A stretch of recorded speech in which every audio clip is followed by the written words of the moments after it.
After a long time of your great preparation of Hindi, सालों भर का एक बहुत अच्छा तैयारी करने के बाद हम लोग बैठे हैं एक क्विक रिवीजन के लिए। जो बच्चे शुरू से पढ़ रहे हैं उनको पता है, उनको बहुत कुछ पहले से जानकारी है, उनके लिए ये सब चीज़ें आसान होगा क्योंकि उसका आंसर वगैरह पहले भी कराया जा चुका है। परंतु जो बच्चे बिल्कुल एकदम नया नया ज्वाइन किए, हाल फिलहाल में एग्ज़ाम से कुछ दिन पहले ज्वाइन किए यहाँ, उनके लिए भी ये ज़रूरी है। फ़िलहाल जो मैं पढ़ाऊँगा MCQ आपके एग्ज़ाम के दृष्टिकोण से होगा, और चूँकि अभी समय कम है इसलिए मैं हर जवाब को उसका व्याख्यात्मक रूप में नहीं पढ़ाऊँगा, एक्सप्लेन पूरा नहीं करूँगा।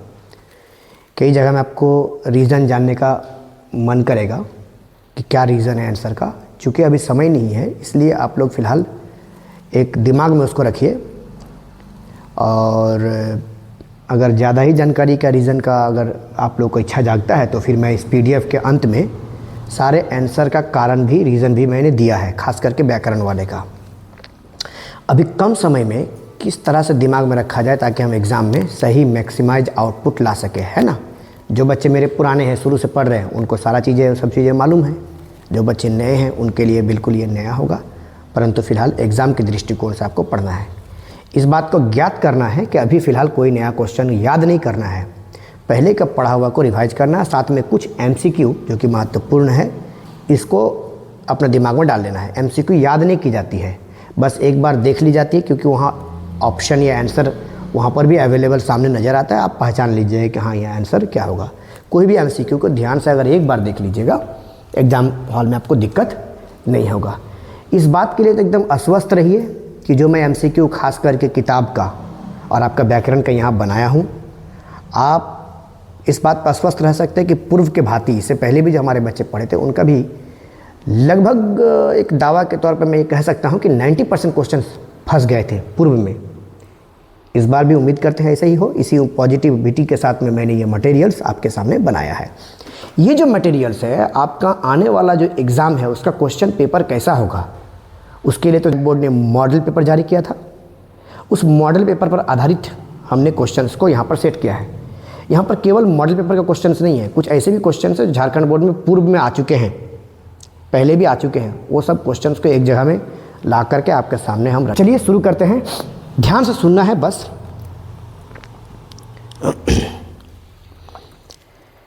सबसे पहला जो आप क्वेश्चन का खंड देखिएगा, खंड क, कई सारे खंड है, क ख ग घ, उसमें से जो पहला खंड है वो होगा क। ठीक है, खंड क में जो पहला हिस्सा आपके सामने आएगा वो होगा अपठित बोध।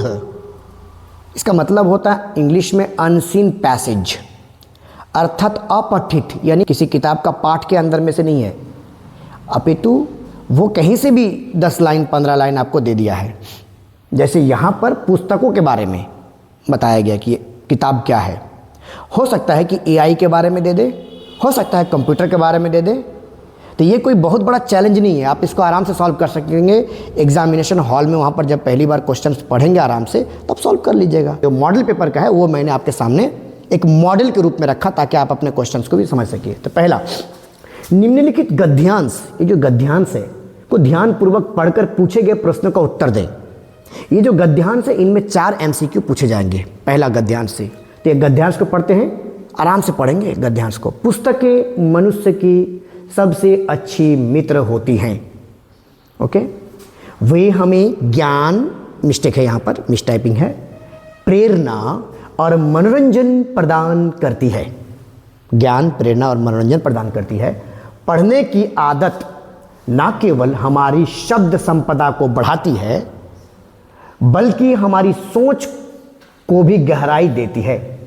आज के डिजिटल युग में लोग मोबाइल और कंप्यूटर पर अधिक समय बिताने लगे हैं, जिससे पढ़ने की आदत धीरे धीरे कम हो रही है। यदि हम प्रतिदिन थोड़ा समय पुस्तकों के साथ बिताएं तो यह हमारी मानसिक क्षमता को बढ़ाने में मदद करेगा और हमें जीवन में सही निर्णय लेने की क्षमता भी प्रदान करेगा। पढ़ने से हमारी कल्पना शक्ति का विकास होता है और हम नए विचारों को अपनाने के लिए तैयार होते हैं। इसी प्रकार से आपको वहाँ पर भी पढ़ना है, एकदम relax, chill down. Okay, pressure नहीं लेना है, ये सोच लो कि चलो फेल हो गए तो हो गए। जिस वक्त फेल का डर खत्म हो जाता है, नया ऊर्जा पैदा होता है, दिमाग अपने आप काम करने लगता है, प्रोसेस करने लगता है। डरा हुआ व्यक्ति कुछ नहीं कर पाएगा। अगर आप खुश हैं तो आपका डोपामिन रिलीज होगा, आप हैप्पी होंगे तो चीज़ें अच्छी होंगी आपके लिए। तो पहला सवाल, पुस्तकों को मनुष्य का सबसे अच्छा मित्र क्यों कहा गया है? सवाल, पुस्तक मनुष्य कहा गया क्योंकि वे हमें ज्ञान और प्रेरणा देते हैं। यहीं से आपको उत्तर मिलेगा, वे हमें ज्ञान और प्रेरणा और मनोरंजन देते हैं। ज्ञान, प्रेरणा और मनोरंजन देते हैं, यानी पहला नंबर सवाल का आंसर हो गया ख। क्या हो गया? ख। ऑलरेडी आप पहले भी पढ़ चुके हैं ये। डिजिटल युग में पढ़ने की आदत कम होने को एक कारण बताइए। कम होने का एक कारण बताइए। कम होने के कारण क्या है? लोग अपना अधिकतर समय मोबाइल और कंप्यूटर पर बिताने लगे। इसका भी आंसर होगा ख, यानी 2 नंबर वाला। ठीक है अरमान, मोबाइल चल रहा, देखो तो चालू किए ना रे, रिकॉर्डिंग हो रहा है। हाँ, लो क्वालिटी है ना, अंधकार हो चाहिए, क्वालिटी लो है नहीं। आगे 3 नंबर, प्रतिदिन पुस्तकों के साथ समय बिताने से क्या लाभ होता है? तो मानसिक क्षमता का विकास होता है और निर्णय लेने की योग्यता बढ़ती है। 3 का क, सिंपल। 4 नंबर, ज्ञान शब्द का पर्यायवाची गद्यांश के अनुसार कौन सा होगा? वो जो पैसेज पढ़े गद्यांश के अनुसार, वहां पर ज्ञान शब्द का पर्यायवाची क्या होगा? शिक्षा। अब आपके सामने है मेरे प्यारे बच्चों दूसरा passage, second passage. Second passage जो है ये कविता के रूप में है। यहाँ पर ये आपकी किताब जो पाठ्य पुस्तक है ना, वहाँ से ये कविता नहीं है। कोई इजी कविता हो सकता है आपके पुराने पिछले किसी क्लास से 9, 8, 7 से दे देगा, या तो कोई नॉर्मल हल्का फुल्का कविता देगा। अगर इस कविता को आप ध्यान से पढ़ेंगे तो आप उसको ब्रेक डाउन कर पाएंगे, आराम से उसको समझ पाएंगे। ठीक है, ये कोई बहुत ज़्यादा एकदम ब्रज भाषा वाली कविता यहाँ पर नहीं रहेगा, सिंपल कविता रहेगा। नंबर 1, इसी को पढ़ते हैं, समझते हैं, फिर देखा जाएगा एग्जाम में जो आएगा।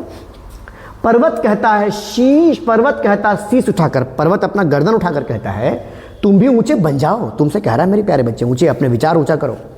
सागर कहता है लहरा कर, मन में गहराई लाओ, मन में गहराई लाओ। सागर कहता है गहराई लाओ, और पर्वत कहता है ऊंचा बन जाओ। पर्वत क्या कहता है और सागर क्या कहता है? गहराई लाओ, मन में। समझ रहे हो क्या कहती हैं, उठ उठ गिर गिर तरल तरंग। ये जो तरंग है जो बह रही है, ये उठ करके गिर करके, तरंग कभी ऊपर कभी नीचे, क्या कहती है? भर लो अपने दिल में मीठी मीठी मृदुल उमंग। दिल के अंदर में मीठा मीठा उमंग, उत्साह भर लो। हाँ, पृथ्वी कहती धैर्य ना छोड़ो। पृथ्वी हमेशा धैर्य का प्रतीक है, कहता धैर्य ना छोड़ो। कितना ही हो सिर पर भार, कितना भी अगर एग्जाम का प्रेशर क्यों ना हो, धैर्य रखो, पैसेंस, डोंट वरी। ओके। नभ कहता है फैलो इतना, नभ माने आसमान, कहता है इतना फैलो, ढक लो तुम सारा संसार। कल सारा एकदम क्वेश्चन पेपर आपको सॉल्व कर लेना है। ओके।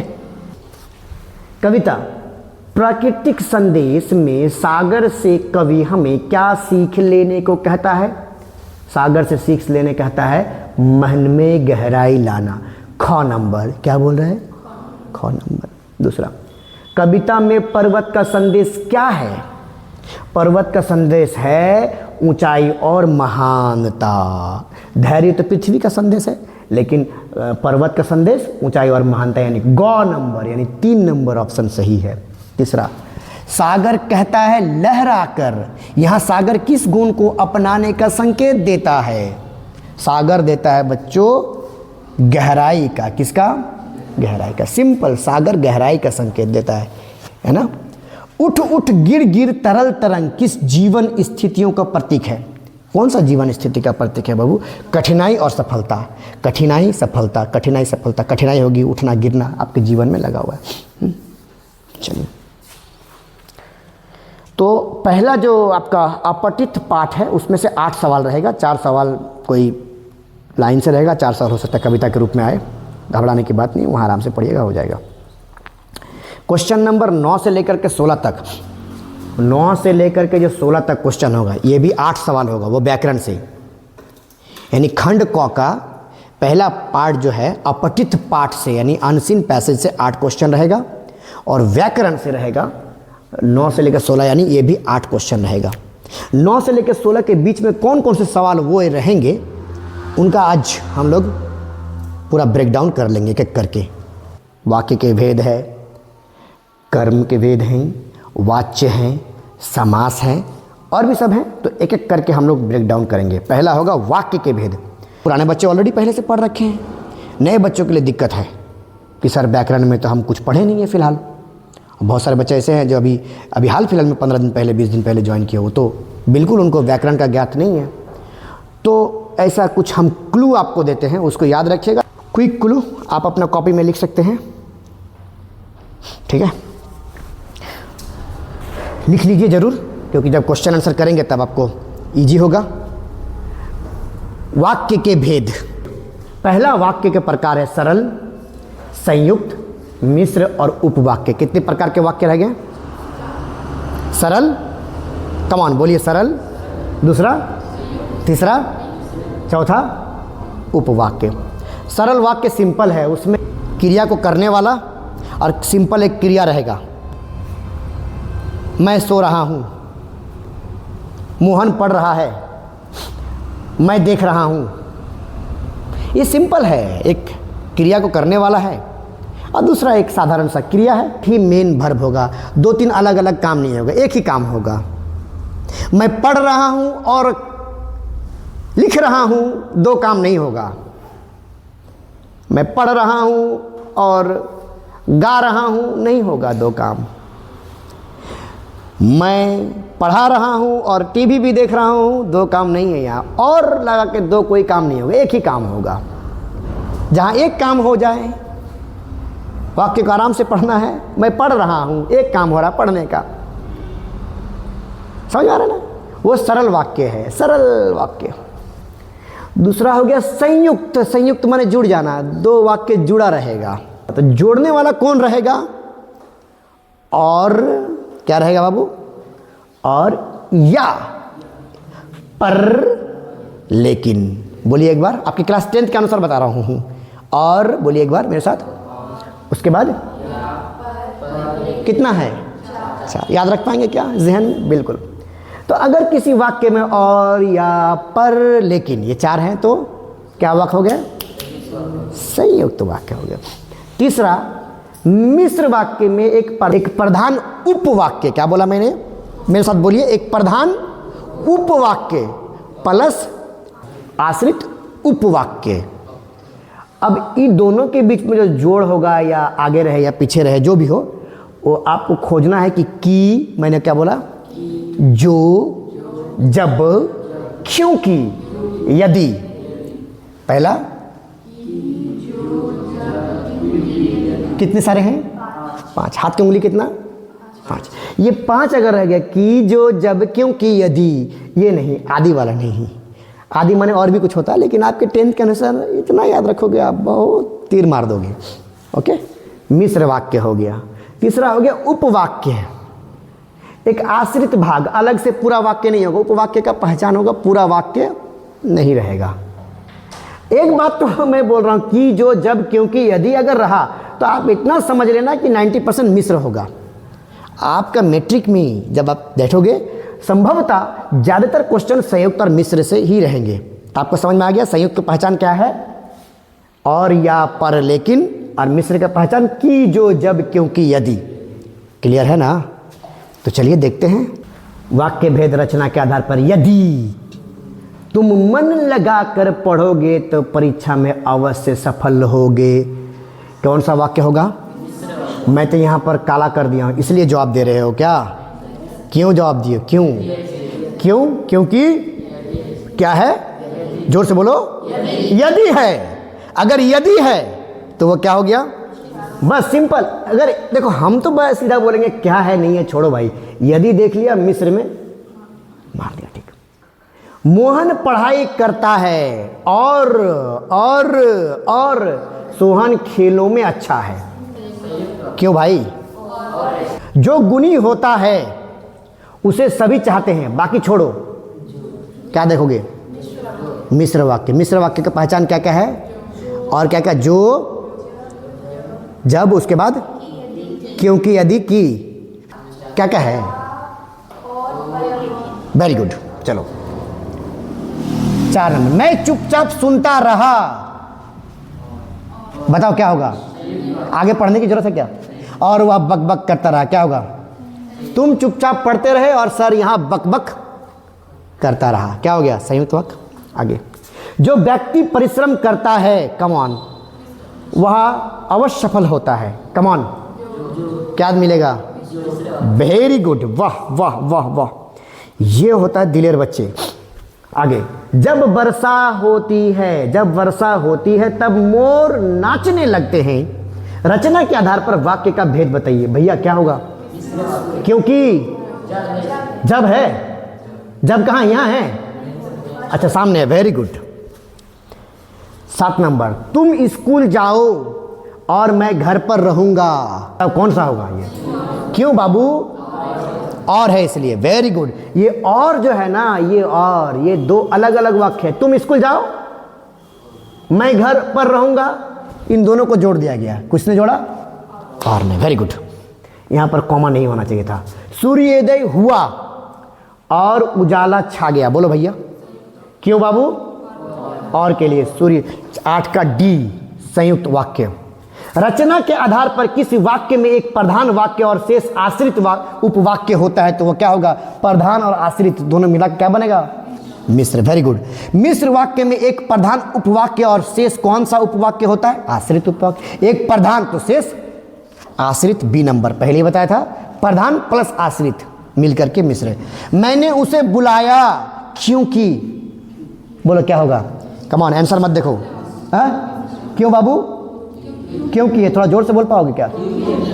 वह देर से आया था। वेरी। जब वर्षा होती है तब मोर नाचने लगते हैं, बताइए क्यों भैया? जब। वेरी गुड, तुम समझ पा रहे हो? वाह, नए बच्चे हो तुम भी। क्या नाम है आपका? जितेंद्र कुमार घोष जी।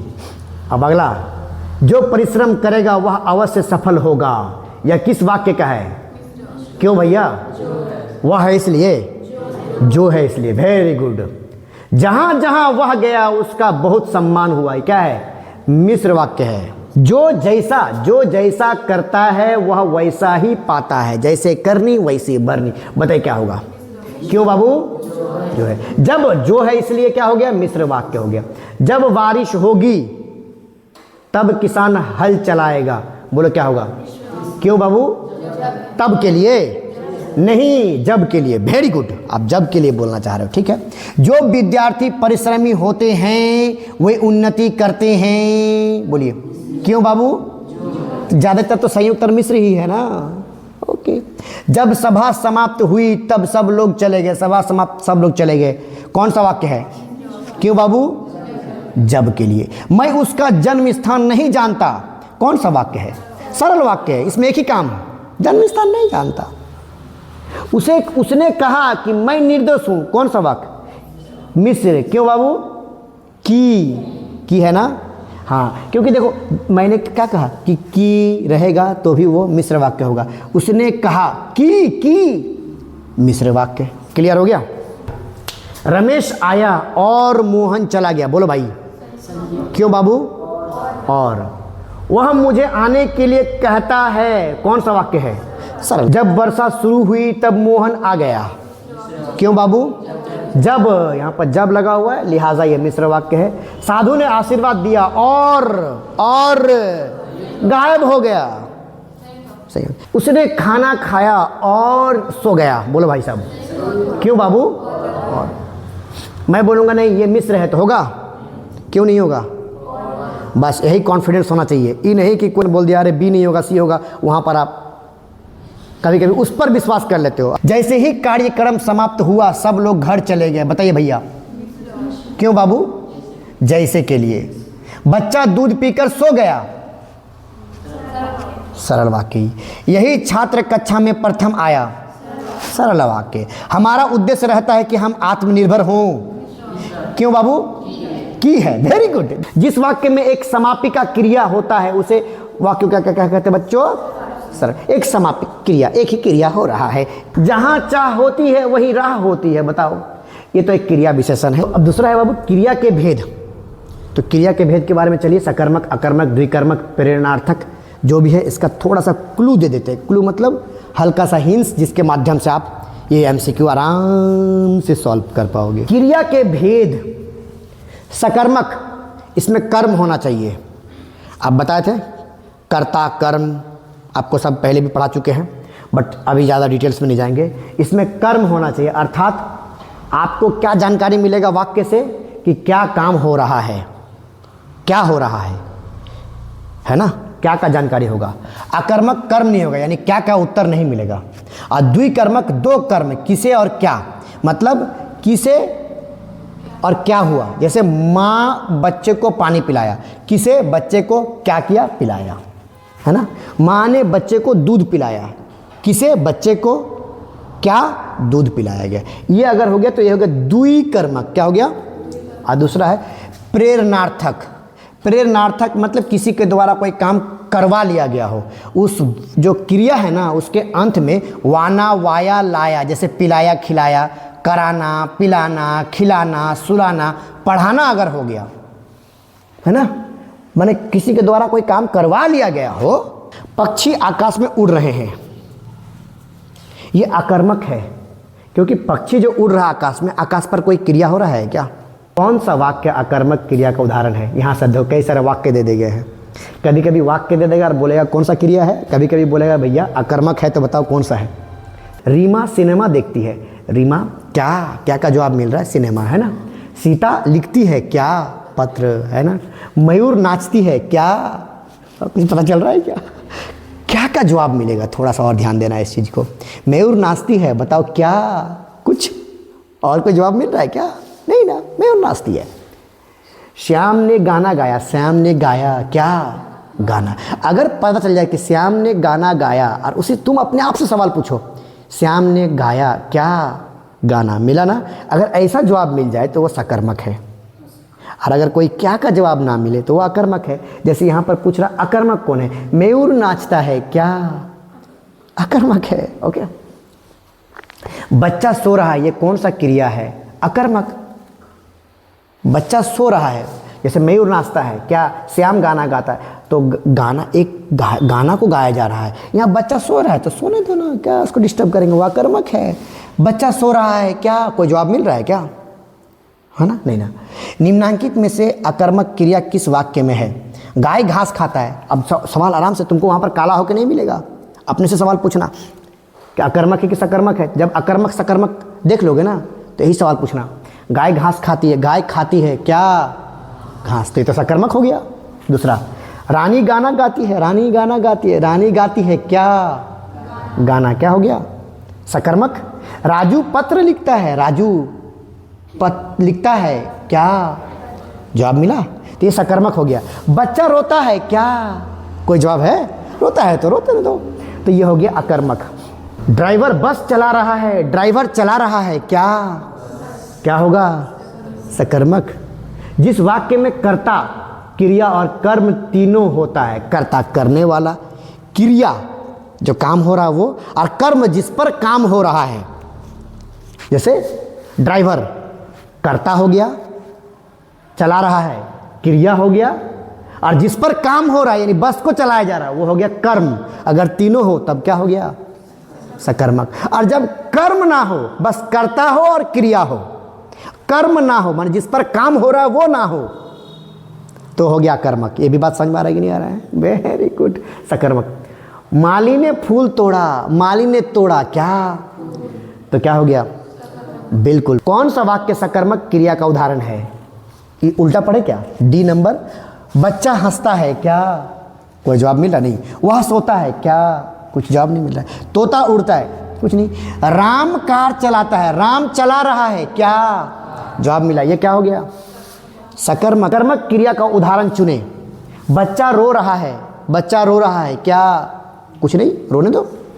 मैं खाना खा रहा हूँ, मैं खा रहा हूँ क्या, खाना, जवाब मिला, सकर्मक हो गया। कत आसान बोल तो। अब तोरा बोल सर मेरा हिंदी व्याकरण बहुत हार्ड है। अरे कहाँ हार्ड है बाबू। सकर्मक और अकर्मक क्रिया में मुख्य अंतर क्या है, कर्ता का या क्रिया में, नहीं, बस कर्म की आवश्यकता में। सकर्मक में कर्म होता है और अकर्मक में कर्म नहीं होता है। कर्म का मतलब जिस पर कार्य हो रहा है। आइए, सुनिएगा, सकर्मक क्रिया में हमेशा क्या होता है? एक कर्म होता है। सकर्मक में क्या होगा? कर्म। अगर कर्म नहीं हुआ तो क्या हो जाएगा? वो कौन सी क्रिया हो जाएगा? अकर्मक हो जाएगा। क्या हो जाएगा? आगे, इनमें से किस वाक्य में अकर्मक क्रिया है? अकर्मक पूछ रहा उल्टा। सोनम गाना गाती है, सोनम गाती है क्या? गाना आती, तो सकर्मक हो गया। ये तो पूछ रहा है सवाल में अकर्मक। अमन किताब पढ़ता, अमन पढ़ता है क्या? किताब, ये भी सकर्मक हो गया। लता चाय पी रही है, लता पी रही है क्या? ये सब तो सकर्मक है। डी नंबर, मोहन सो रहा है, मोहन सो रहा है क्या? कोई जवाब मिलेगा? और नहीं, बिल्कुल नहीं। कौन सा वाक्य सकर्मक क्रिया का उदाहरण है? बच्चा रोता है, बोलो। नहीं ना। लड़का हंसता है, पक्षी उड़ता है, उड़ने दो। रीता खाना खाती है क्या? क्या? जिस वाक्य में क्रिया के साथ साथ कर्म उपस्थित होते हैं, क्रिया भी हो कर्म भी हो, सकर्मक हो गया। क्रिया कर्ता कर्म, सकर्मक। वह कौन सी क्रिया होती है? सकर्मक। कौन सा वाक्य सकर्मक क्रिया का उदाहरण है? फिर से, सीता आम खाती है क्या? आम। बंदर बैठा है, तो बैठने दो, उसमें कुछ नहीं। बंदर बैठा है क्या? कुछ पता है नहीं। मीरा जोर से हंसती है, मीरा हंसती है क्या? जोर से थोड़ा होता है यार, वो तो हंसी का इंटेंसिटी बता रहा है। देखो जोर से तो वो एक तो आपका क्रिया विशेषण है। जोर से, जोर से जो है वो क्रिया विशेषण है, क्रिया की विशेषता का बताया जा रहा है। वो अकर्मक सकर्मक से मतलब नहीं है। मीरा जोर से, तो अब हम ये पूछते ना क्या नहीं? मीरा हंसती है क्या नहीं? कैसे? वो जोर से, जोर से जो है वो तो क्या का जवाब नहीं ना है जी, वो कैसे का जवाब है। यहाँ पर मैंने बोला क्या का। शिक्षक विद्यार्थी को पढ़ाते हैं, इस वाक्य की क्रिया का भेद बताइए। हो गया सकर्मक। क्या हो गया बेटा? हाँ बिल्कुल। जिस वाक्य में क्रिया के साथ साथ कर्म उपस्थित नहीं होते हैं, क्रिया के साथ साथ कर्म उपस्थित होता ही नहीं हो तो अकर्मक है। क्रिया तो है मगर उसके साथ कर्म नहीं है, तो क्या हो गया? अकर्मक। याद रहेगा। कौन से वाक्य प्रेरणार्थक क्रिया का उदाहरण है? मोहन मिठाई खाता है, ये तो आपका सकर्मक हो गया। मैं पानी पीता हूँ, ये भी सकर्मक। सीता तेज दौड़ती है, ये हो गया अकर्मक। परंतु माँ बच्चों को पानी पिलाती है, ये प्रेरणार्थक शब्द है। प्रेरणार्थक शब्द के बारे में मैं बता चुका हूँ आपको। राहुल ढोलक बजाता है, क्या हो गया? राहुल बजाता है क्या? सकर्मक। जिस वाक्य में कर्ता स्वयं क्रिया ना करके, याद रखिएगा, जिस वाक्य में कर्ता स्वयं क्रिया ना करके किसी अन्य से करवाता है, करवाता है, लिखवाना, पढ़वाना, बोलवाना, है ना, तो उसे कहते हैं प्रेरणार्थक। क्या कहते हैं? Very good. कौन सा वाक्य अकर्मक क्रिया का उदाहरण है? अकर्मक। वे लोग मैदान में दौड़ रहे हैं, वे लोग दौड़ रहे हैं क्या? लेकिन क्या का जवाब नहीं है वो लोग कहाँ का जवाब है? ये मैदान में तो कहाँ का, इसलिए अकर्मक है। राधिका कविता पढ़ती है, राधिका पढ़ती है क्या? कविता, तो क्या का जवाब मिल गया। यानी कौन सा काम हो रहा है क्या के द्वारा, तब वो सकर्मक हो गया। यहाँ पूछा अकर्मक। मोहन पतंग उड़ाता है, मोहन उड़ाता है क्या? पतंग। सूर्यदेव पान खा रहा है, सूर्यदेव खा रहा है क्या? पान। तो ये तीनों जो है वो सकर्मक है, मगर वे लोग मैदान में दौड़ते हैं वो अकर्मक है। क्यों है? क्योंकि वहाँ पर क्या का जवाब नहीं है। वे लोग दौड़ते हैं क्या, क्या नहीं होता ना, यहाँ पर कहाँ का जवाब होता है कि मैदान में, इसलिए क्या का जवाब अगर हो तभी वो सकर्मक है। आगे, हवा धीरे धीरे बह रही है, क्रिया भेद बताइए। हवा धीरे बहे, तेज भरे, उससे मतलब नहीं है। ये तो हवा की बहने की यानी जो क्रिया की विशेषता है वो धीरे धीरे, तो ये अकर्मक है। क्या है? अकर्मक है। प्रेरणार्थक क्रिया हमेशा होता है सकर्मक। क्या होता है? प्रेरणार्थक क्रिया सकर्मक होता है, क्योंकि वहाँ पर देखिए क्रिया, कर्ता, कर्म तीनों चीज़ मौजूद होता है। माँ बच्चे को पानी पिलाती है, माँ है, क्रिया, कर्ता भी है, कर्म भी है, सब कुछ है। आगे, किस वाक्य में द्विकर्मक क्रिया का प्रयोग नहीं हुआ है? द्विकर्मक। माँ बच्चे को पानी पिला रही है, यहाँ पर किसे और क्या अगर जवाब मिले, किसे, बच्चे को, क्या, तो हो गया द्विकर्मक। माँ बच्चे को किसे क्या कर रही है? पिला रही है। किसे और क्या दोनों चीज का अगर जवाब हो तब वो क्या हो जाएगा बच्चों? द्विकर्मक। किसे और क्या का जवाब हो, किसे और क्या का, तब वो क्या हो जाएगा?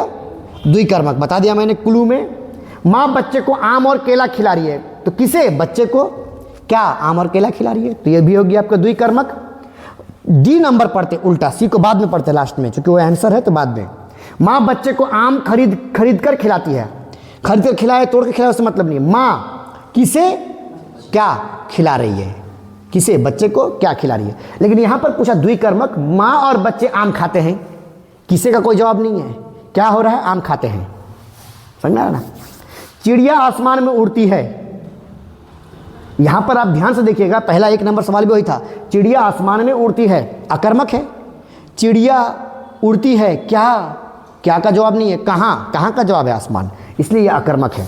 आ रहा है जिस वाक्य में कर्ता और क्रिया हो किंतु कर्म ना हो, कर्म ही अगर नहीं हो तो क्या हो गया? अकर्मक। इस वाक्य में अकर्मक क्रिया प्रयुक्त हुई है।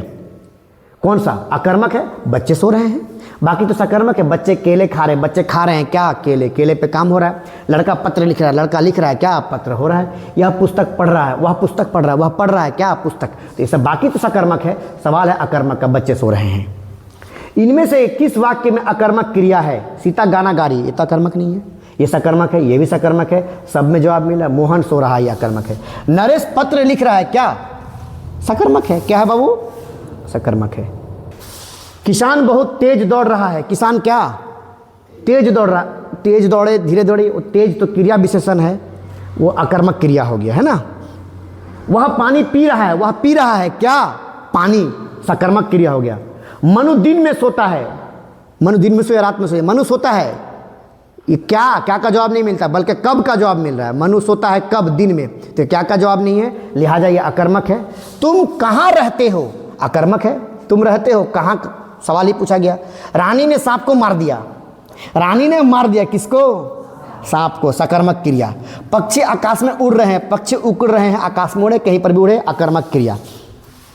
क्लियर? ड्राइवर बस चला रहा है, ड्राइवर चला रहा है क्या? बस। क्या का जवाब मिल गया? सकर्मक क्रिया। क्या यहाँ तक क्लियर है? चलिए थोड़ा सा ब्रेक लीजिए। अगला ग्रामर का टॉपिक है, व्याकरण का टॉपिक है, क्रियापद की पहचान, यानी क्रियापद परिचय। ये बहुत आसान है, बस वैसे शब्दों को चुन लेना जिसमें कोई क्रिया हो। खेलना, पढ़ना, लिखना, खरीदना, खाना, पीना, सोना, जाना, रोना, इस तरह का, उड़ना, ये सब बस सिंपल है, सिंपल। मोहन आम खरीदता है, इस वाक्य में क्रिया क्या है? मोहन, मोहन तो संज्ञा हो गया बाबू। आम, ये भी संज्ञा है। खरीदता, यही तो क्रिया है, कोई नहीं क्रिया हो गया। आसमान में पतंग उड़ रही है, उड़ रही है, क्रिया हो गया। क्या हो गया? आसमान संज्ञा है, पतंग भी संज्ञा ही है। ठीक है। सभी मैदान में खेल रहे हैं, खेल रहे हैं, क्लियर हो गया ना? ये कितना आसान है ना ये। उषा पतंग उड़ाती है, बोलिए कौन सा होगा? उड़ाती, उड़ाना हो गया क्रिया। रमेश रांची में रहता है, रहता है, क्या हो गया? क्रिया। जो क्रिया वाला जो पद है ना, उसको आपको चुन के बता देना है, बहुत आसान है ये। दिनेश ने खाना खिलवाया, तो क्या होगा? दिनेश ने खाना खाया, खिलवाया, जो भी हो, खिलवाया, ये क्या हो गया? क्रिया हो गया। जेब से चाकू निकाला, निकाला क्या हो गया? क्रिया। वह प्रतिदिन कई किलोमीटर दौड़ता है, दौड़ता है, क्रिया। मोहन घर जाता है, जाता है, क्रिया। खिलौने किसने तोड़ा, तोड़ा जो होगा, तोड़ना एक क्रिया हो गया। निम्नलिखित में से किस वाक्य में क्रिया पद का उपयोग हुआ है? बच्चा दौड़ रहा है, तो दौड़ रहा है, क्रिया। देखिए हरे भरे पेड़, इसमें कोई क्रिया ही नहीं है। बड़ी मिठाई, छोटी मिठाई, इसमें कोई क्रिया है जी? नदी का किनारा, ये सब तो जगह का नाम है। बच्चे दौड़ रहा है, इसमें क्रिया का उपयोग हुआ है। अब अगला टॉपिक है बच्चों वाच्य। क्या हो गया? वाच्य। आइए वाच्य का थोड़ा क्लू देख लेते हैं। क्लू, वाच्य का क्लू देख लीजिए। वाच्य के बारे में पिछले कक्षा में जब हम पढ़ाए थे तो अच्छे से पढ़ाए थे, तोड़ तोड़ के वो अलग बात है, लेकिन फिलहाल वो कौन सा चीज़ है जो आपको दिमाग में रखना है? एक हो गया कृतवाच्य, यानी इसमें कर्ता प्रधान है। राम किताब पढ़ता है, मोहन खाना खाता है, ये हो गया कृतवाच्य। और कर्मवाच्य क्या होता है? के द्वारा लगा है, और किताब राम द्वारा पढ़ी गई, है ना, के द्वारा अगर हो गया। एक होता है भाववाच्य, इसमें ये तो इसमें क्या होता है? एक चीज़ पुल्लिंग और एक वचन और अन्य पुरुष का उपयोग होता है। पुल्लिंग होगा, मुझसे चला नहीं जाता, चला नहीं जाता, चली नहीं जाते नहीं होगा, चला नहीं जाता, इस तरह का होगा। तो आइए, फल खाया जा रहा है, फल खाया जा रहा है, के द्वारा आया, खाया, ये भी एक बात है। आप देखिए पेज में लिखा हुआ, देखिए के द्वारा के साथ खाया गया, लाया गया, पढ़ा गया, तो वो हो गया कर्मवाच्य। क्या हो गया? जिस वाक्य में कर्ता के काम को प्रधानता दी जाती है वहाँ कौन सा वाच्य होता है? कर्ता के काम को प्रधान दी जाती है, वो कर्तृवाच्य हो गया। क्या हो गया? माँ द्वारा भोजन बनाया गया, कर्मवाच्य। के द्वारा, है ना, बनाया गया, कर्मवाच्य। क्या हो गया?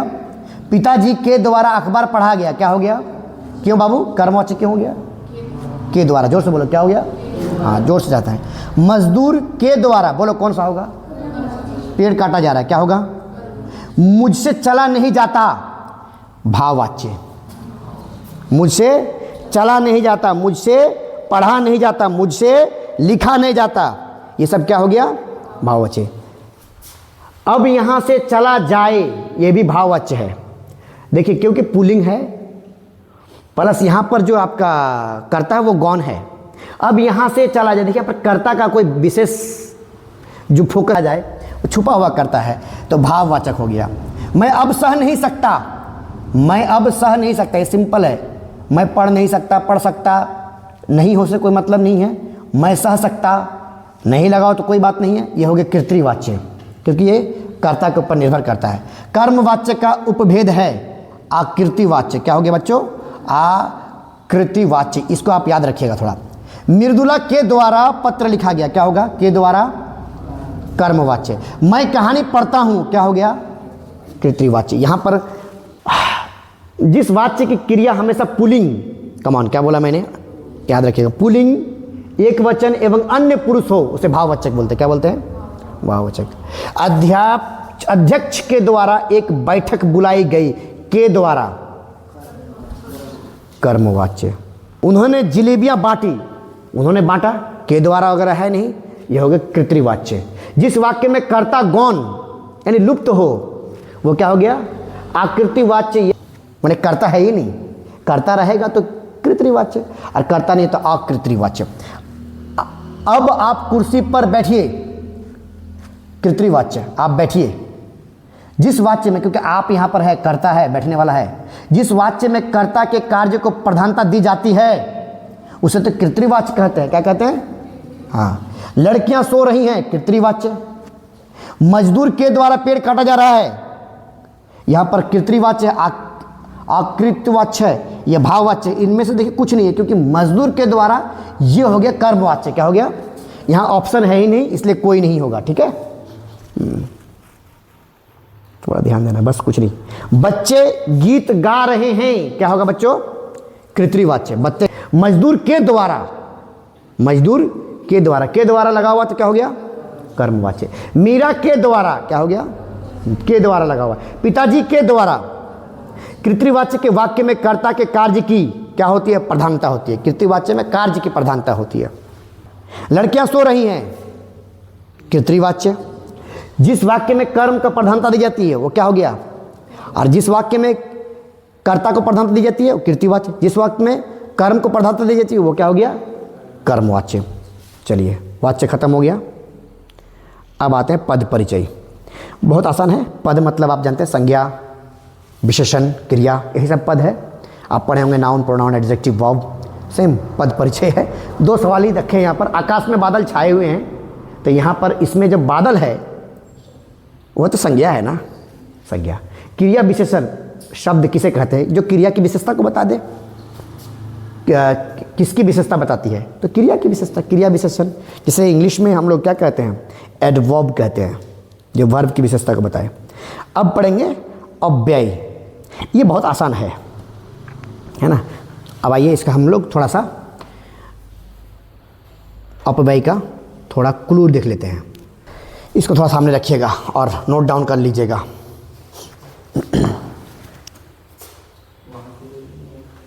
अपव्यय, समुच्चय, समुच्चय बोधक अपव्यय। जैसे इसमें क्या रहेगा? और देख लो बाबू, एकदम नोट डाउन कर लो। या, अथवा, लेकिन।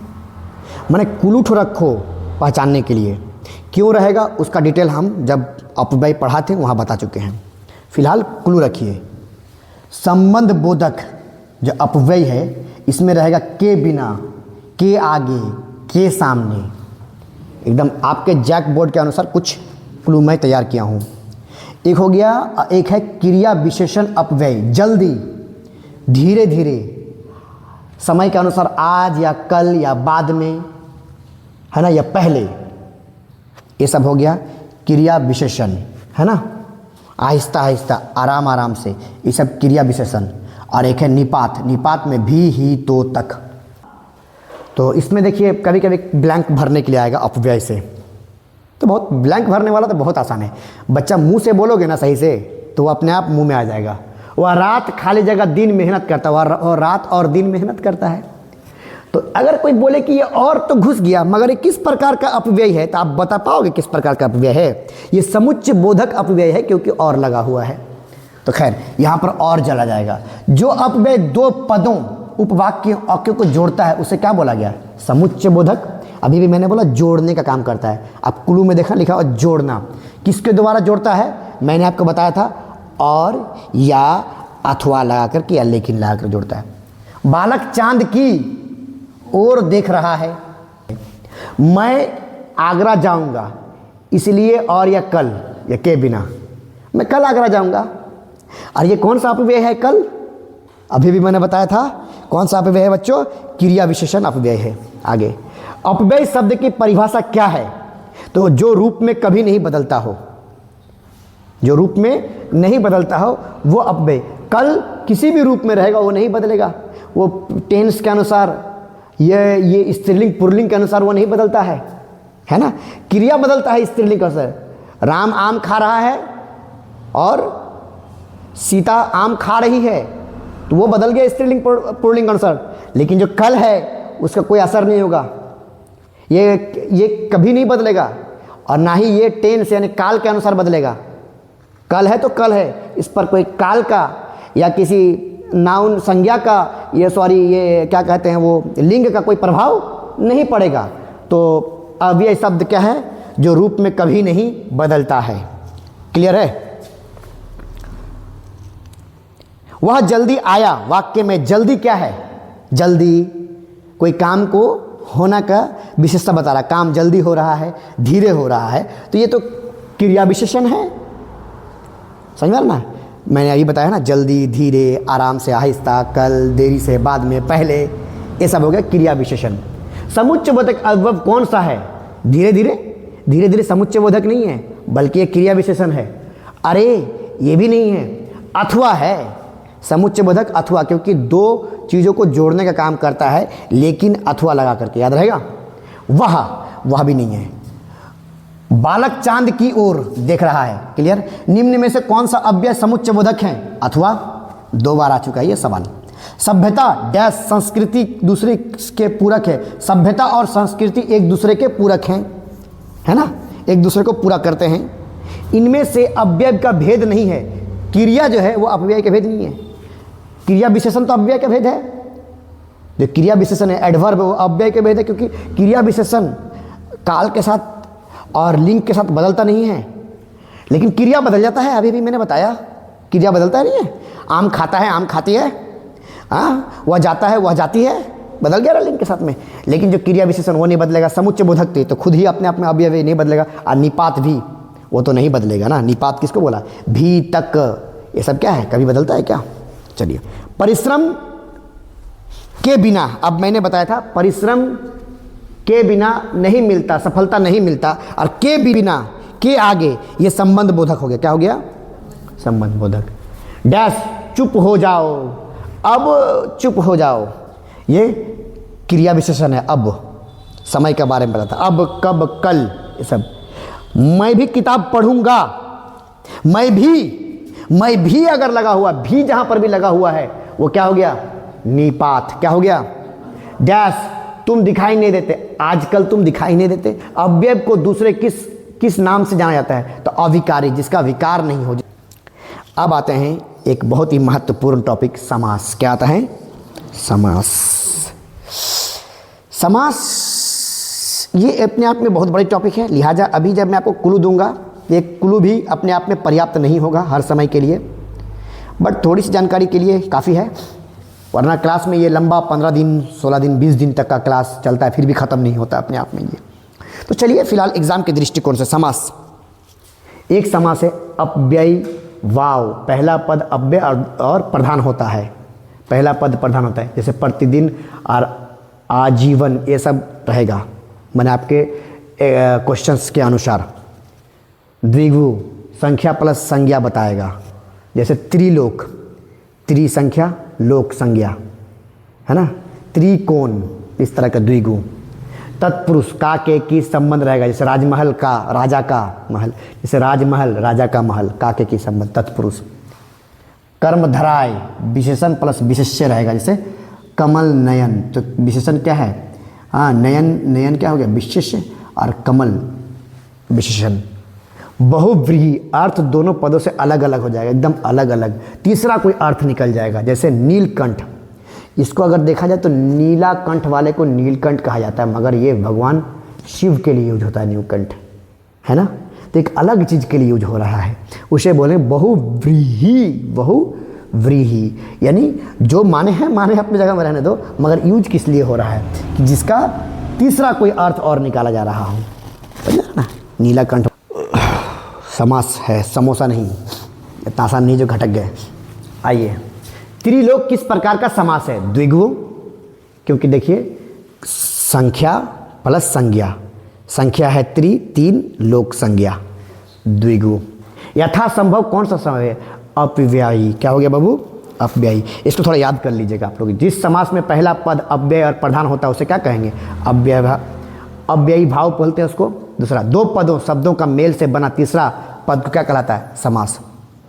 ठीक है, दो अलग अलग पद। नीलकंठ किस प्रकार का समास है, तो बहुव्रीहि है ना, बहुव्रीहि। राजमहल शब्द का किस प्रकार का है, तो राजमहल तत्पुरुष, राजा का महल, राजमहल का आ गया बीच में। देखो राजा का महल होगा तभी तो राजमहल होगा। असल में समास उसका अंदर का माने से ले आता है, राजमहल से समास नहीं पकड़ पाओगे। राजमहल को सोचो तो ब्रेक डाउन करो, राजा का महल, अगर का आ गया बीच में तो फिर वो क्या हो गया, तत्पुरुष, है ना। तत्पुरुष है, तत्सम है, बहुत कुछ है, तो छोड़ो खैर। तत्पुरुष समास। बहुव्रीहि समास में किस प्रकार के पद होते हैं, तो समास का अर्थ दोनों पदों से अलग होता है। जैसे नीलकंठ, नीला नीलकंठ, लेकिन दोनों से अलग चीज होता है। भरपेट कौन सा समास है, तो अपव्ययी भरपेट। तत्पुरुष समास में कौन सा पद प्रधान होता है, तो अंतिम पद प्रधान होता है तत्पुरुष में। कमल नयन कौन सा समास है, तो कर्मधराय समास है। इसको थोड़ा सा अभी फिलहाल मैं ज़्यादा व्याख्या में नहीं जाऊँगा। पिछला क्लास में आप लोग को याद होगा जब मैं समास पढ़ा रहा था वहाँ पर बहुत अच्छे से व्याख्या किया गया था। द्विबंधु समास में कौन सा पद प्रधान है, तो दोनों प्रधान है द्विबंधु में। आगे, रणभूमि कौन सा समास है, तत्पुरुष समास है। रण का भूमि माने लड़ाई का मैदान, रणभूमि का मैदान, तत्पुरुष, है ना। डैश समास के दोनों पदों में उपनाम उपमेय विशेषण विशेषण संबंध होता है, इसे धर्म क्या कहते हैं, धर्म धारण समास भी कहते हैं, धर्म धारण है। प्रतिदिन कौन सा समास है, अवयवी भाव। क्या हो गया, अवयवी भाव समास। जिस समास का पहला पद संख्यावाचक विशेषण होता है उसे समास को क्या कहते हैं, द्विगु, संख्या जिसमें रहेगा, है ना।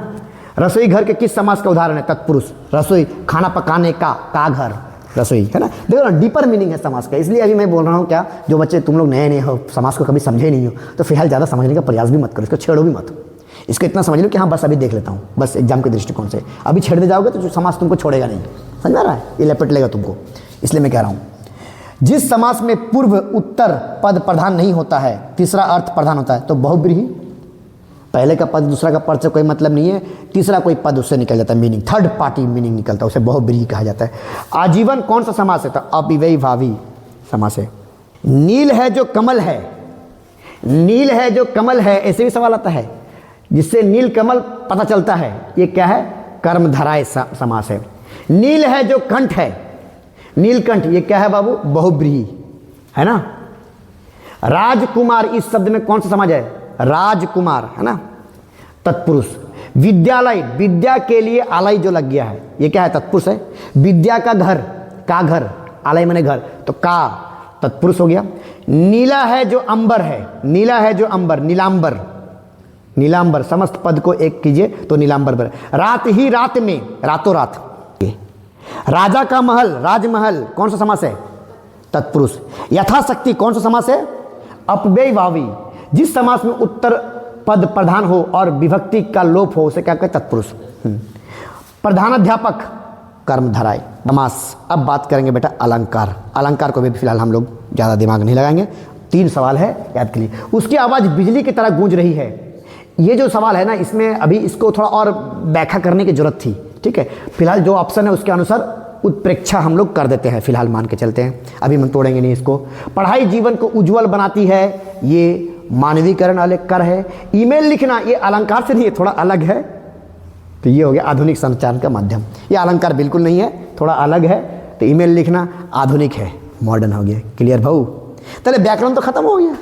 वाह, अब आते हैं पाठ्य पुस्तक में। देखो तो ये जो इतना सारा सवाल पढ़े, कितना नंबर तक सवाल पढ़े? 157, इसमें से 8 सवाल आएगा, 8 सवाल रहेगा, और वो जो है 8 सवाल अपठित पाठ से रहेगा और 8 सवाल व्याकरण से, जिसमें से हम 157 क्वेश्चन करा दिए। इस बात का निश्चिंत रहिए, कुछ नहीं करना है, अभी एक बार फिर से देख लेना है, बाकी तो कहानी वहानी मस्त तरीके से आप लोग पढ़े हैं, तो हमको नहीं लगता कि आपको दिक्कत ज़्यादा होगा। फिलहाल ये क्विक रिवीजन और लीजिए। पाठ्य पुस्तक से क्वेश्चन नंबर 17 से लेकर 30 तक, उम्मीद है इसी से फंस जाएगा, बाकी कहानी पढ़े हुए हैं आप। तो जब आप आते हैं पाठ्य पुस्तक में, यह भी खंड क का ही हिस्सा है, यहाँ पर से कोई किताब से कोई आपका पैसेज दिया रहेगा, है ना, किताब से कोई गद्यांश, गद्य का अंश दिया रहेगा। निम्नांकित गद्यांश को ध्यानपूर्वक पढ़कर दिए गए प्रश्न के लिए सही उत्तर का चयन करिए। ये आपका जो मॉडल पेपर है उसी से मैंने उठाया है। अब हो सकता है कि कई सारे कहानियाँ उसमें से कोई भी आ जाए, उम्मीद करते कहानी आप अच्छे से ही पढ़े हैं तो दिक्कत नहीं होगा। ये गद्यांश में ज़्यादातर बच्चों को दिक्कत नहीं होगा। पढ़ना कैसे सुनिए, ऐसे आपका एक किताब से कहानी है, आपको पता है कौन सा चीज़ है। लाइयों किस प्रकार की बस्ती बताई गई है? तो बच्चों आधुनिक, औद्योगिक, शांति और नन्ही या भीड़ भाड़ वाली? लाइयों किस प्रकार? शांति और नन्ही, अभी भी पढ़ा ना, नन्ही सी शांति सी, यानी 176 का ख। उपयुक्त गद्यांश में वातावरण की शांति की तुलना किससे की गई? तो किससे की गई बच्चों? मंदिरों की घंटियों और घुंघरुओं की रुनझुनाहट से की गई। वातावरण शांति, है ना। चलिए 2 सवाल यहाँ से आ गए इतना बड़ा पढ़ने के बाद। लिखित पद्यांश, ये कविता है, पद्यांश है, को ध्यानपूर्वक पढ़कर दिए गए प्रश्न को उत्तर दीजिए। तुम्हारी यह दंत्रित मुस्कान मृतकों में भी डाल देगी जान, यानी मृतक माने मरा हुआ आदमी नहीं, इसका मतलब ऐसा आदमी जो निराश हो, दुखी हो, है ना, हाँ, उसको खुश कर देगा। ये जो छोटा बच्चा ऐसे ही होता है। अभी आप लोग कितना प्रेशर में है, छोटा बच्चा खेलने लग जाएगा, ची चा चिल्लाएगा ना, आपका मन में एनर्जी आ जाएगा। बच्चे लोग पॉजिटिव एनर्जी लेके घूमते हैं हमेशा, इसलिए कहते हैं पॉजिटिव रहो। आप बाय बर्थ पॉजिटिव थे, समाज ने आपको नेगेटिव बनाया, एग्जाम से सामने एकदम पॉजिटिव रहो, चिल डाउन यार। फेल होने में भी अपना स्वैग है, उतना टेंशन लेते क्यों हो यार। धूली धूसर तुम्हारी ये गात, ये जो तुम्हारा बच्चा का शरीर है धूल और धूसर से भरा हुआ, गात माने शरीर भरा हुआ है। आइए, मृतकों में भी डाल देगी जान का क्या अर्थ है? इसका अर्थ ये नहीं है कि मरा हुआ आदमी में जान डाल देगा कोई, है ना, वो इसका मतलब हताश निराश व्यक्ति में खुशी ला देना। ऑप्शन नंबर ग। धूली धूसर तुम्हारी ये गात, गात का मतलब पूछ रहा पंक्ति में शरीर। अब आ जाओ, ये 2 खत्म हो गया। अब यहाँ से आपका शुरू होता है MCQ, जितना भी कहानी है, कविता है, आपकी पूरे किताब में वो है। उद्धव किसकी, ये दोनों जो है ना उस पद्यांश का हो गया। अब यहाँ से 180 से शुरू हो रहा है आपका किताब का। उद्धव किसकी संगति में रहकर भी प्रेम से अछूत रहे? तुम लोग नहीं पढ़े उद्धव तुम हो अति बड़भागी? तो वो उद्धव किसके संगति में, किसके साथ रह करके भी वो प्रेम से अछूत रहा? कृष्ण की। ये बात गोपियां व्यंग करते हुए उद्धव को कहती है कि तुम कृष्ण के साथ रहते हुए प्रेम से अछूत हो, यानी तुम में प्रेम नहीं समाया, कृष्ण की। ओके, गोपियों किसके प्रेम में आसक्त हो गई हैं? कृष्ण प्रेम में। किसके प्रेम में बेटा? किसके प्रेम में? कृष्ण प्रेम में। आगे अगला सवाल आपकी स्क्रीन पर यह रहा, गोपियां कृष्ण के प्रति कैसा भाव रखती है? प्रेम की भाव। क्या कर पता है ना? आगे, गोपियां स्वयं को क्या समझती है? अबला, अबला भोरी हम बोलती है ना, अबला बेचारी, अबला नारी, तो वो अपने आप को अबला समझती है। कृष्ण के आने की प्रतीक्षा किसे है? गोपियों को। सोच रही कि कृष्ण आएंगे, लेकिन कृष्ण खुद नहीं जाकर किसको भेज देते हैं? उद्धव को भेज देते हैं। वो भी क्या लेकर के? जोग संदेशा लेकर के। एक तो प्रेम का उनके आने की आस आवन की, और यहाँ पर जोग संदेशा लेकर आ गया, उसका मन और बिठा हो गया गोपियों की। खैर, गोपियों को कृष्ण का व्यवहार कैसा प्रतीत हुआ? छलपूर्ण। गोपियों बोलते छल कर रही है, राजा को ऐसा नहीं होना चाहिए। राजा को तो अपने जनता का प्रजा का ख्याल रखना चाहिए। तो छल हो गया भैया, धोखा हो गया हमारे साथ में। आने वाले थे कृष्ण जी और भेज दिए उद्धव। कवि के अनुसार गोपियों का स्वभाव कैसा था? भोला। कवि गोपियों को भोला बता रहे हैं कविता में। गोपियाँ भोली भाली थी, भोली भाली, अबला भोरी। गोपियों को अकेला छोड़कर कृष्ण कहाँ चले गए? कृष्ण मथुरा चले गए। गोपियाँ कहाँ इंतजार कर रही थी? वृंदावन में। तो ऑप्शन नंबर ग, मथुरा चले गए। याद। कृष्ण का योग संदेशा लेकर कौन आया? उद्धव लेकर आया। कौन नंबर? उद्धव के व्यवहार की तुलना किस पत्ते से की गई? तुराइन के पत्ते यानी कमल के पत्ते से की गई, है ना, है ना। किसने प्रेम की मर्यादा का उल्लंघन किया? तो प्रेम का मर्यादा ना लाही। किसने मर्यादा का उल्लंघन किया बाबू? कृष्ण जी ने। कृष्ण की संगीत में रहकर, कृष्ण की संगति में रहकर भी कौन उनके प्रेम से अछूत रहते हैं? उद्धव। इनमें से किस पक्षी की तुलना गोपियों से की गई है? हरिल की। जो गोपियां हैं वो बोल रहे हैं हम हरिल हैं, और जो कृष्ण हैं वो हरिल की लकड़ी है। तो गोपियों की तुलना हरिल से की गई है। उद्धव कृष्ण का कौन सा संदेश लेकर आए थे? योग संदेश लेकर आए थे, है ना। गोपियां किसके अन्य भक्त थी? कृष्ण की। पुराइन पात का क्या अर्थ है? तो बच्चों कमल का पत्ता। गोपियों ने उद्धव के व्यवहार की तुलना किससे की है? तो कमल के पत्ते और तेल के मटके से की है। कमल के पत्ते और उद्धव की तुलना कमल के पत्ते से की है कि तुराइन पात रहत जल भीतर ता रस देहना लागी। तुराइन का पत्ता यानी कमल का पत्ता तो नदी में रहता है मगर उस पर पानी नहीं लगता है। इसी प्रकार से उद्धव तुम कृष्ण के पास तो रहते हो मगर तुम उसके प्रेम में नहीं, प्रेम तुम पर अछूत है। और तेल के मटके से यानी तेल का गागीर यानी कटोरा से कटोरा, जैसे तेल का कटोरा रहेगा पानी में तो उस पर तेल के कारण पानी नहीं चिपकता, उसी प्रकार से इसका। आइए अब अगला चैप्टर है नेताजी। नेताजी की मूर्ति किससे बनी थी? संगमरमर की थी, ठीक है। कस्बे से जाने के बाद कितना बड़ा था नेताजी की मूर्ति? पढ़े हो ना कहानी? कितना फुट? 2 फुट। Very good. कस्बे से जाने के बाद ही हवलदार किसके बारे में सोचने लगा? मूर्ति के बारे में, है ना। नेताजी की मूर्ति पर सरकंडे का चश्मा किसने लगाया था? किसी बच्चे ने लगा दिया था, पहना दिया था। पहली बार कस्बे से गुजरने पर हवलदार मूर्ति पर क्या देखा? क्या देखकर चौंक गया? चश्मा। बोल गजब बात है, चश्मा है। नेताजी के बगैर चश्मे वाली मूर्ति किसे बुरी लगती थी? चश्मे वाले को। चश्मे वाले को बगैर चश्मा वाला चाहता चश्मा पहन लो। मैं भी चश्मा पहन लूँ क्या? नेताजी के चश्मा, मैं भी चश्मा पहन लेता। Very good. लोग चश्मे वाले को किस नाम से बुलाते हैं? कैप्टन। ओके वेरी गुड, कितना बढ़िया जवाब दे पा रहे हो। एक बार कस्बे से गुजरते समय हवलदार को मूर्ति में क्या अंतर दिखाई दिया? मूर्ति पर चश्मा नहीं था, ये चीज दिखाई दिया। नेताजी की मूर्ति की ऊंचाई कितनी थी? 2 फुट। हवलदार को किसका मजाक उड़ाना अच्छा नहीं लगा? चश्मे वाले का। चश्मे वाले को पान वाला क्या समझता था? पागल समझता था। किसे देखकर हवलदार के चेहरे पर कौतुक भरी मुस्कान फैल गई? मूर्ति के चेहरे को देख करके हवलदार के चेहरे पर कौतुक भरी मुस्कान, क्योंकि देशभक्त था ना बाबू सब, तो जाहिर सी बात है कि नेताजी के देख करके तो ऑटोमेटिक है कि खुशी आएगा। हवलदार साहब किस बात पर दुखी हो गए थे? दुनिया के स्वार्थी स्वभाव पर। ज़्यादातर दुनिया क्या है? स्वार्थी है। हवलदार साहब और चश्मे वाले में क्या समानता थी? दोनों देशभक्त थे, दोनों देशभक्त थे। चश्मे वाले के प्रति पाने वाले के मन में कैसा भाव था? उपेक्षा थी, यानी वो उसको छोटा समझता था। हवलदार का स्वभाव कैसा था बच्चों? हाँ, देशभक्त थे। शिवजी के धनुष तोड़ने वाले को परशुराम है ना, राम परशुराम संवाद, ओके, वहाँ से आ गया। शिवजी के धनुष को तोड़ने वाले को परशुराम अपना क्या समझते थे? शत्रु। शिवजी का धनुष तोड़ा, उसे आपने पढ़ा होगा, शिवजी का धनुष को तोड़ा गया था श्री राम द्वारा। इसलिए जो सेवा का काम करे वह कौन कहलाता है? सेवक। किसके वश में आकर लक्ष्मण के मुंह से होशपूर्वक वचन निकल गई? काल के वश में आकर।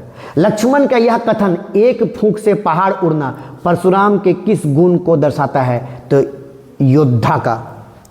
एक फूंक से, परशुराम बहुत बड़े योद्धा रहे थे उन्होंने, है ना, योद्धा का। परशुराम पृथ्वी जीतकर किसे दान दे? परशुराम पृथ्वी जीतकर किसे दान कर चुके थे बच्चों? तो ब्राह्मणों को। पृथ्वी जीतकर ब्राह्मणों को दान कर दिए, है ना। ओके, परशुराम खुद एक ब्राह्मण थे। शूरवीर अपनी वीरता कहाँ दिखाते हैं? युद्ध में। शूरवीर युद्ध में दिखाते हैं, है ना, घर में नहीं, बात में नहीं। जो ज़्यादा बात करता है वो शूरवीर नहीं है, शूरवीर तो युद्ध में होता है। परशुराम किस कुल के घोर शत्रु थे? क्षत्रिय के। क्षत्रिय जो कुल होता है ना, क्षत्रिय, वैश्य और आपका ब्राह्मण, तो परशुराम क्षत्रिय के क्या थे, क्षत्रिय जो कुल के लोग थे उनके वो शत्रु मानते थे। परशुराम के वचन किसके समान कठोर थे? वज्र के समान, एकदम बिजली के समान कठोर थे। बहुत गुस्सैलू किस्म के आदमी थे। परशुराम का फरसा होता है, मालूम है कि नहीं मालूम है? फरसा होता है। लक्ष्मण ने परशुराम के किस स्वभाव पर व्यंग्य किया? तो वो बड़बोलापन पे व्यंग्य किया, कहानी के अनुसार, कविता के अनुसार। आगे, सहस्र बाहु की भुजाओं को किसने काट डाला था? परशुराम ने। आगे, परशुराम शिव को क्या मानते थे? गुरु मानते थे, है ना। परशुराम का स्वभाव कैसा है? क्रोधी था वो।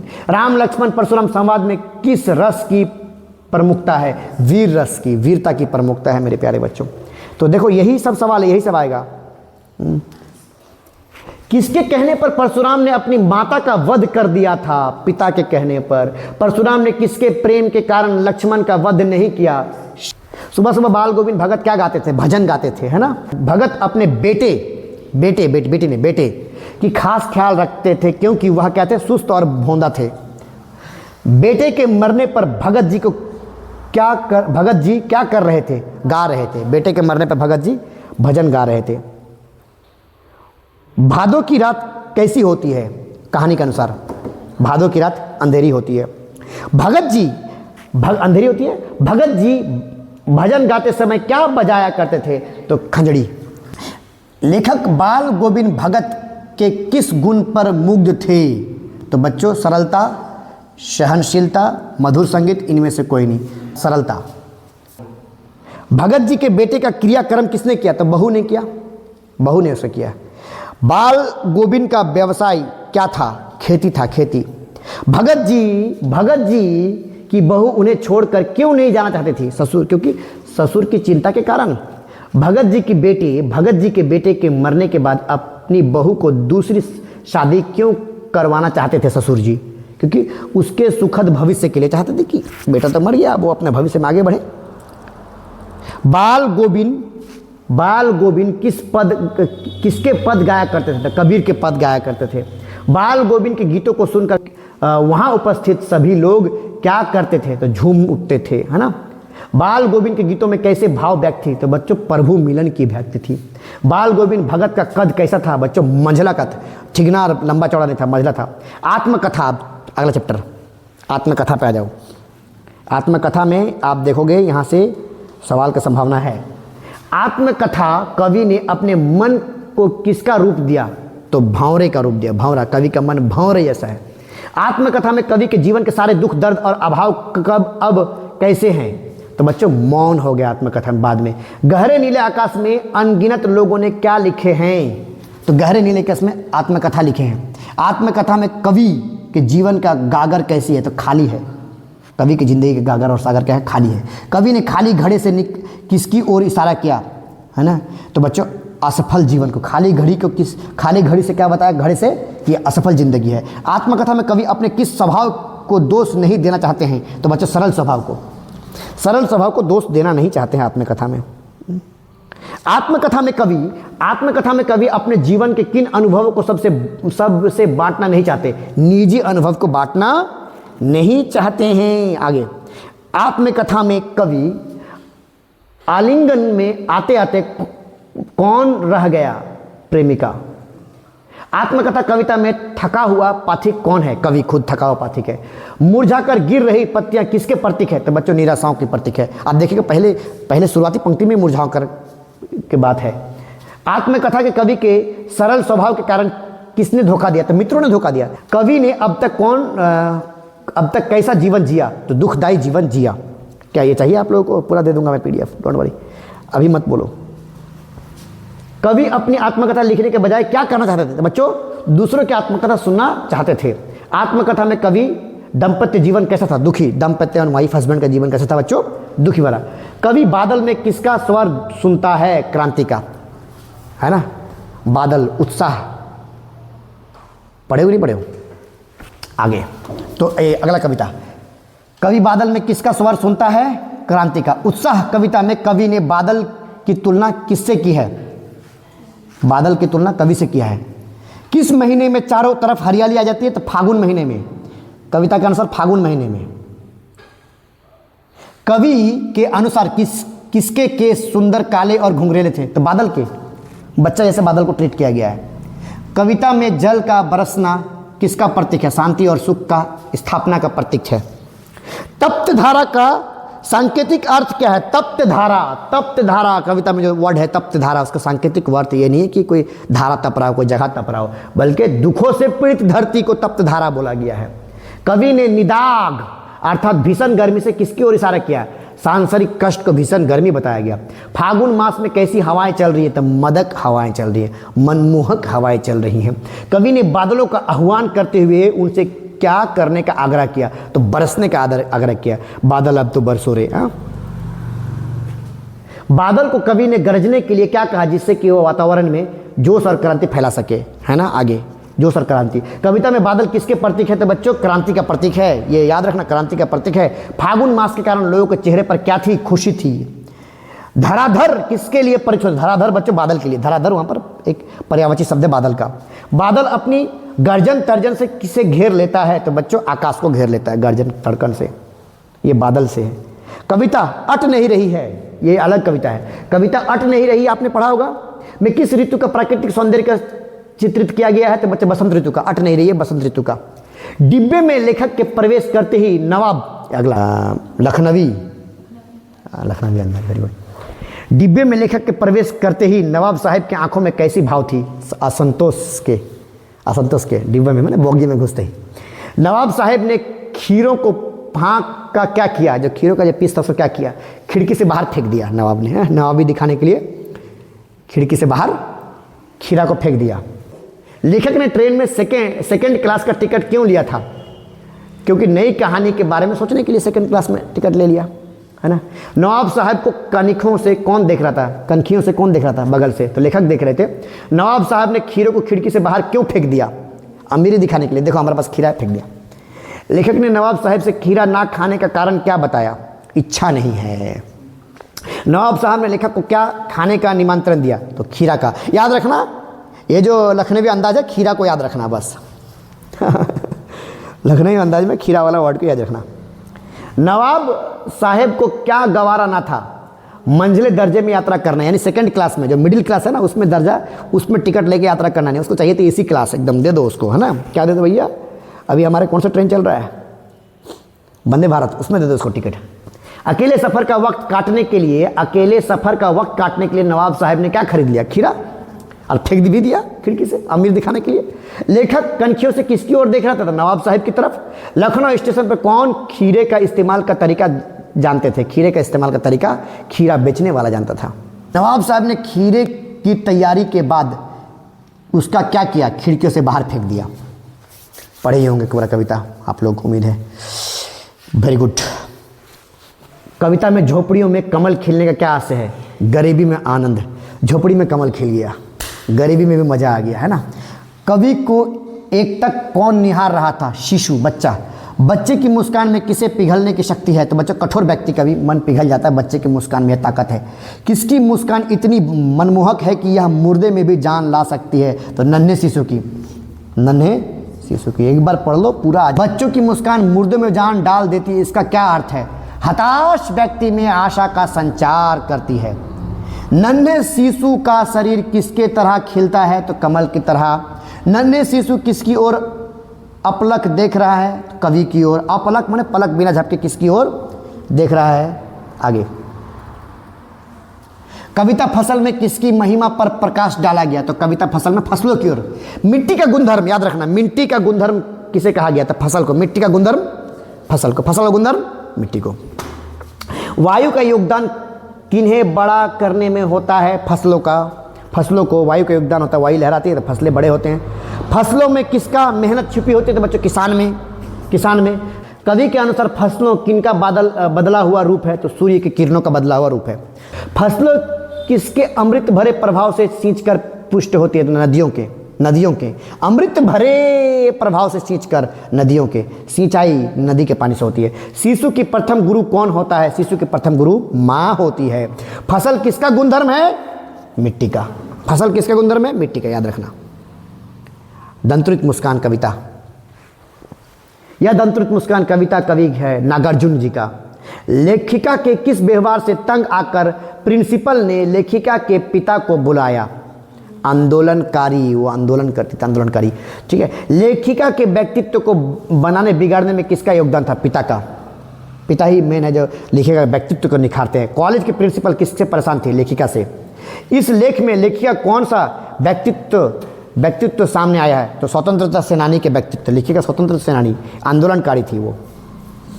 लेखिका के पिता ने उसका रौब देखकर क्या अनुभव किया? गर्व किया बेटी का रौब देख करके। सन 46-47 के दिनों में देश का माहौल कैसा था? देश स्वतंत्रता कराने के लिए जोश में उफान भर रहे थे। 46-47 स्वतंत्रता के उफान भर रहे थे। लेखिका के पिता राजनीति के साथ साथ और किन कार्यों से जुड़े हुए थे? तो समाज सुधार में। लेखिका के पिता ने उसके व्यक्तित्व पर अब ध्यान देना शुरू किया। किसके व्यक्तित्व? जब लेखिका के भाई बहन घर से चले गए। लेखिका की माँ का स्वभाव कैसा था? सहनशील था। लेखिका की शादी कहाँ हुई थी? कलकत्ता में। अब बड़े बहन की शादी के समय लेखिका कितने साल की थी? 7 साल की। किसकी जोशीली बातों ने लेखिका के रगों में बहते खून के लावे में बदल दिया? शीला अग्रवाल की। लेखिका के पिता शक्की स्वभाव के क्यों थे? क्योंकि अपनों के विश्वासघात के कारण लेखिका के पिता का स्वभाव कैसा था? शक्की। बिस्मिल्लाह खां संगीत के रियाज के लिए कहाँ जाते थे? वही सवाल। बाल अमीरुद्दीन रियाज के लिए किस मंदिर में जाया करते थे? बालाजी मंदिर। ओके, आपको याद होगा बिस्मिल्लाह खान शहनाई। रसलून और बतलून के गाने पर किसे खुशी मिलती थी? अमीरुद्दीन को। उस्ताद बिस्मिल्लाह खां का जन्म स्थान कहाँ है? डुमरांव। आगे, अमीरुद्दीन का ननिहाल कहाँ है? काशी में। बिस्मिल्लाह खां शहनाई और काशी को इस धरती पर क्या मानते थे? जन्नत मानते थे। काशी और शहनाई, काशी शहर को और शहनाई को जन्नत मानते। मुसलमान मुहर्रम में कितने दिन का शोक मनाते हैं? 10 दिन का। मुहर्रम के दिन बिस्मिल्लाह खां क्या बजाते थे? शहनाई। समझ रहे हो? काशी किसकी पाठशाला है? तो बच्चों संस्कृति की पाठशाला है। काशी से संस्कृति और संस्कार की पाठशाला है। काशी का संगीत आयोजन किस अवसर पर होता है? तो हनुमान जयंती के अवसर पर काशी में। शास्त्रों में काशी का किस नाम से जाना था? शास्त्रों के अनुसार आनंद कानन। काशी में किसका आयोजन एक प्राचीन एवं अद्भुत परंपरा है? तो प्राचीन है, अद्भुत परंपरा है संगीत का आयोजन।